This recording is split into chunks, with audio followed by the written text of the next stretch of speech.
Bonjour.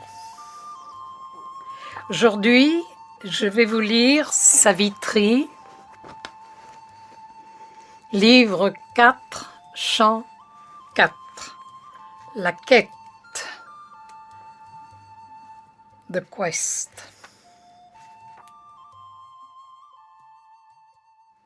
Comme perce un rayon de soleil par une forêt ombreuse, la Vierge d'or dans son char sculpté glissait légèrement parmi ces lieux de méditation, de méditation.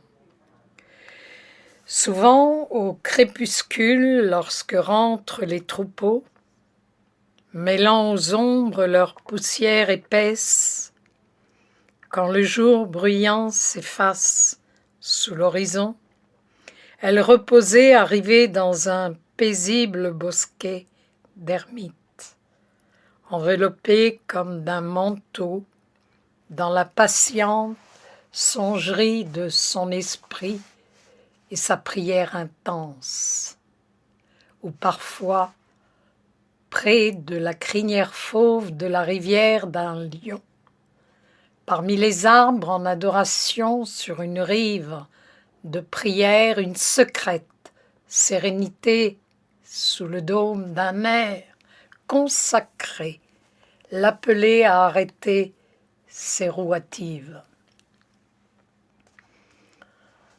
Dans la solennité d'un espace où l'esprit semblait se souvenir d'anciens silences et de grandes voix d'antan visiter le cœur, où la vaste liberté des voyants méditatifs avait laissé la longue empreinte de leur scène d'âme, conscients et éveillés à l'aurore blanche, comme à la nuit lunée, la fille de la flamme s'inclinait devant cette trace dormante et sous les paupières closes de cette tranquille splendeur buvait la parenté du calme éternel.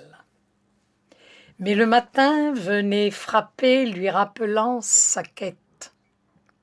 Se levant de sa natte, de sa couche agreste, poussée sur son chemin inachevé, elle poursuivait l'orbite fatidique de sa vie, telle une prière qui interroge les dieux silencieux, puis passe comme une étoile vers quelque au-delà brillant.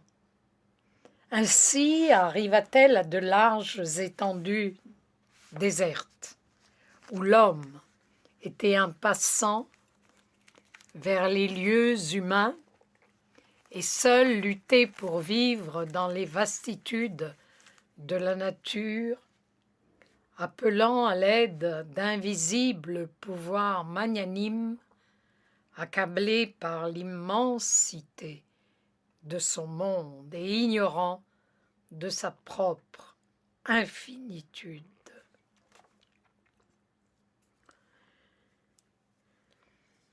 Sous les yeux de Savitri, la terre multipliait ses visages changeants et l'appelait d'une voix lointaine, sans nom. Les montagnes, dans leur solitude d'anachronète, les forêts et les mille voix de leurs cantiques, tout lui décelait les portes de la divinité masquée.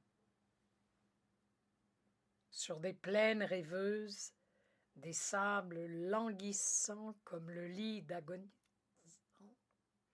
d'un pâle soir ensorcelé, sous les faux éclats d'un ciel livide, elle reposait, impassible.